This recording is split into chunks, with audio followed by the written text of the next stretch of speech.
ប៉ុន្មានថ្ងៃមកនេះការផ្សព្វផ្សាយមួយដោយមេធាវីអាមេរិកម្នាក់ឈ្មោះ Morton Sklar ដែលការពីបណ្ដឹងរបស់មន្ត្រីគណៈបក្សសង្គ្រោះជាតិលោកញៀកសវណ្ណារាបាននិយាយអះអាងអំពីជោគជ័យនៃការប្តឹងកូនប្រុសច្បងនាយករដ្ឋមន្ត្រី But we have won that first step. We succeeded in what we were trying to accomplish. មិនយើងបានឈ្នះហើយអាវគ្គទី1នោះគឺសំខាន់ណាស់ដូចថាយើងមានផ្លូវចកដើរទៅមុខទៀតណាអាវគ្គទី1ជាបឋមហ្នឹងយើងឈ្នះយើងត្រូវអបអរសាទរគ្នាយើង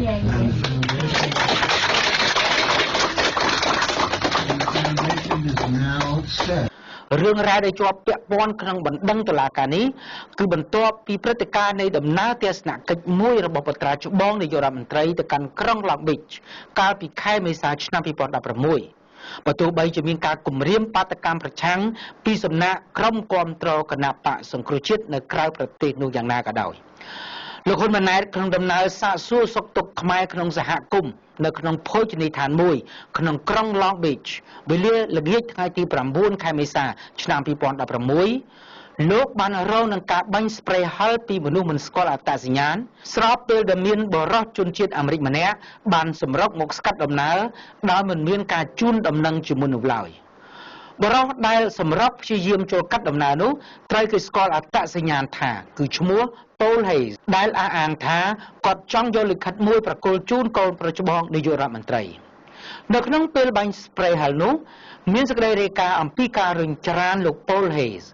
ស្របពេលដែលបត្រាច្បងនាយករដ្ឋមន្ត្រីក៏ត្រូវបានគេប្រញាប់ជួយសង្គ្រោះក្រោយការរងរបួសដោយសារតែស្ព្រេហឹរបាញ់ពីមនុស្សមិនស្គាល់អត្តសញ្ញាណនោះសេចក្តីរាយការណ៍បានឲ្យដឹងថាក្រោយមកក៏មានការចោទប្រកាន់ថាបរិសុទ្ធអាមេរិកកាំងដែលសម្រុកស្កាត់មុខដំណើររបស់លោកហ៊ុនម៉ាណែតនៅក្នុងពិធីនោះបានរងរបួសធ្ងន់និងគេបានចោទថាគឺជាអំពើរបស់អង្គរៈរបស់បត្រាច្បងសម្ដេចនាយករដ្ឋមន្ត្រីបណ្ដឹងមេធាវីរបស់លោកញៀកសវណ្ណារាបានចោទប្រកាន់លោកហ៊ុនម៉ាណែតពីបទធ្វើទរណកម្មនិងអំពើភេរវកម្មហើយបណ្ដឹងនេះបានប្តឹងទៅតុលាការក្នុងក្រុង Los Angeles របស់សហរដ្ឋអាមេរិកនៅថ្ងៃទី1ខែកញ្ញាឆ្នាំ 2016 មេធាវីលោក Morton Sklar បានផ្សព្វផ្សាយព័ត៌មានដែលនិយាយថាលោកហ៊ុនម៉ាណែតបានចាញ់ក្តីគ្រាដែលតុលាការអាមេរិកបានកោះហៅការស្ដាប់លើកដំបូងពីមេធាវីពាក់ព័ន្ធទាំងសងខាងនិងបានបង្គាប់ឲ្យមេធាវី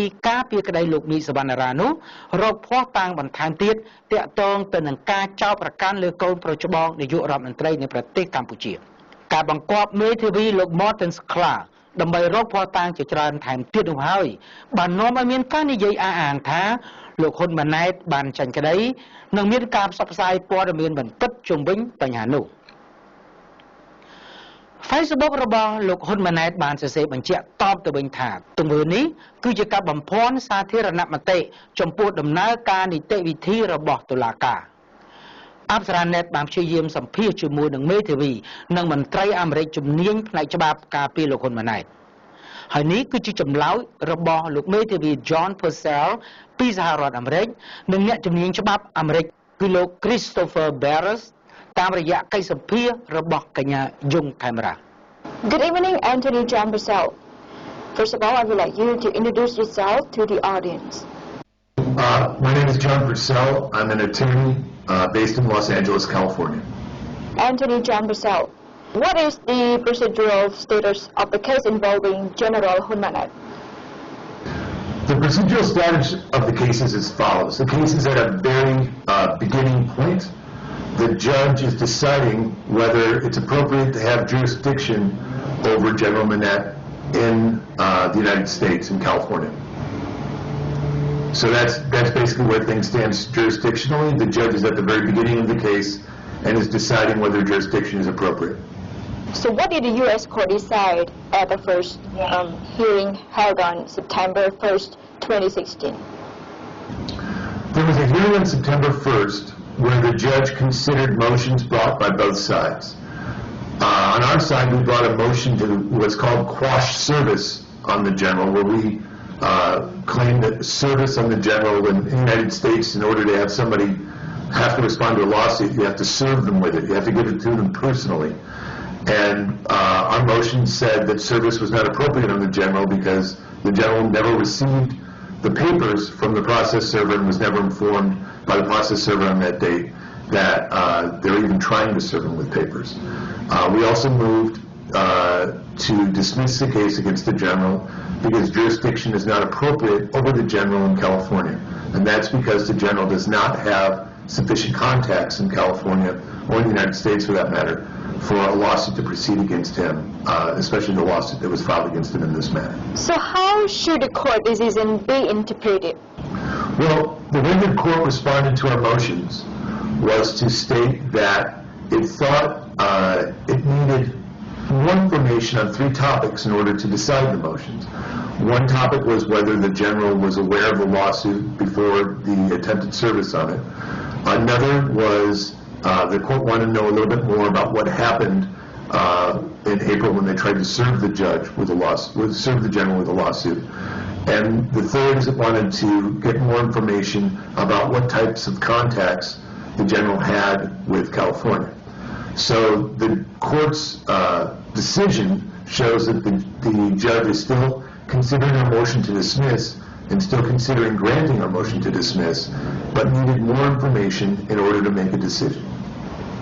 Attorney John, no one being dead in this case? No, absolutely not. The case is at the very, very beginning, and we filed a motion to have the case against the general dismissed, and the judge is still considering that motion.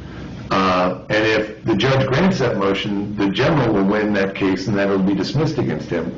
But the plaintiffs are a long way off from anything they could possibly call an actual victory in the case. The judge just decided on September 1st that he needed to consider some more information before deciding our motion to have the case dismissed. Thank you very much.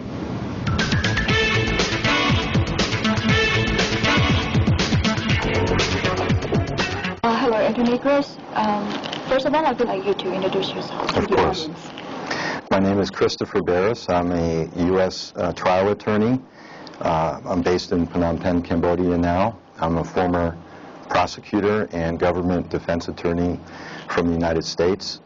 I've tried hundreds of civil and criminal cases in the U.S. courts. Attorney Chris, what procedure does the U.S. court follow when a tort claim is made against a foreign citizen?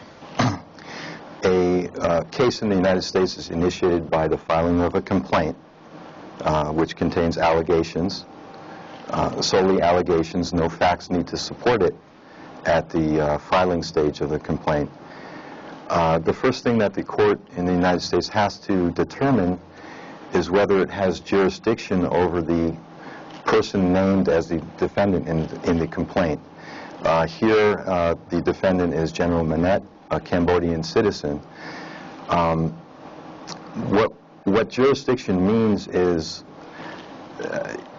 authority. Does the court have the authority to compel a foreign citizen, again in this case General Manette, into its court to participate in litigation? Right now, the issue before the court is jurisdiction, and the court has yet to decide that issue. Last week, or rather 2 weeks ago, the plaintiff's attorney, Morten Sklar, Mr. Sklar, went to court and he asked the judge for help, essentially. It's the plaintiff's burden to establish jurisdiction. Mr. Sklar essentially went to the court and he told the judge, I don't have enough facts at this point to show the court that it has jurisdiction or authority to compel General Manette into this courtroom. And he asked the court for more time, essentially help in trying to gain those facts to do so. What is the procedural status of the case that involving with General Manette? Right. Well, again, at this point, a complaint has been filed against General Manette, naming him as the defendant in this litigation. General Manette took the proper measure, and he filed a motion with the court to dismiss the case for lack of jurisdiction, which is really it's the threshold issue, and it's really the only issue that is in front of the judge at present to decide. I already told you that Mr. Sklar, the plaintiff's attorney, went to the court, talked to the judge on September 1st, and he, I'm paraphrasing this, but this is exactly what happened. He said, I don't have enough facts, Judge, to support jurisdiction. I can't show you that you have jurisdiction now based on what I have. He has no facts now. He has not presented any facts regarding the jurisdictional issue, and he's asked the judge to help him. How? By giving him more time to investigate, to discover these purported facts. Purported facts, maybe they exist, maybe they don't. I think they exist in his own mind. Isn't American court always accepting all cases? Well, I think the public has to understand that, again, when a complaint is filed, it need not contain a factual basis. It's very easy to file a complaint in federal or state court in the United States. It's simply allegations. They go to the clerk of the court who registers the complaint. There's no review of the factual basis. The judge is not involved at that point. The factual basis needs to be established, but that comes way far down in the procedural posture of this case. We're not anywhere near that point yet. So what do you think if American attorney involving in political issue? Well, any U.S. citizen, attorney or not, can have political views. The courtroom is not the best place to air those views. I think, when you're making public statements, for example, about what's happened in the courtroom, a court ruling, for example, or the procedural posture status of a case, I think the attorney needs to stick to the facts, not misrepresent what was said or done in court, not misrepresent the procedural status of the case to the public. And I think private political views should be kept out of the process entirely. Sure, I don't know his involvement, of course. I just look at some of the statements that he's made, and he seems to be quite politically motivated in this prosecution. And he is essentially the prosecutor here because he did make the complaint on behalf of the plaintiff. Okay. Again, I think that has no place in the courtroom, and he should restrict his comments to what really happens in court. And I think that the U.S. judge would probably agree with me in that opinion. I heard that the plaintiff, Anthony, was quoted recently, which is said that the result of this order is that it will open the door to securing important information disclosure from the Hun Sen government that has not been available before. So what do you think about this? Well, I think it's a misleading statement from the attorney. Number one, the Cambodian government is not involved in this case. They're not a party to the case that's going on now in California. They haven't been served process. They're a foreign sovereign. They have nothing to do with the issue that's before the court now, and that's simply jurisdiction. And that does not involve the government of Cambodia. It involves General Manette making a simple declaration that he has no physical assets like a house, a bank account, something of that nature in California, which covers the jurisdiction of this court. The same thing that the plaintiff, Anthony, told the Radio Free Asia that the order paved the way for the Cambodian government to either cooperate with the court or automatically lose the case. Well, again, the Cambodian government is not a party to the case. It's not a defendant. It's not before the Cambodian government itself is not before the court, and the Cambodian government cannot be compelled to cooperate with the court for that reason, and for many other reasons. Yes. Number one is sovereignty. You're a sovereign state. You have no obligation. You cannot be compelled to participate in a litigation of this nature. But some others said that the police in California have opened a case into the allegation that the General Humanite bodyguard attacked the process self-deployed as he attempted to hand the court document to the Prime Minister's son, General Humanite, outside a Long Beach restaurant in April, 2016. Okay. So is a open case or what?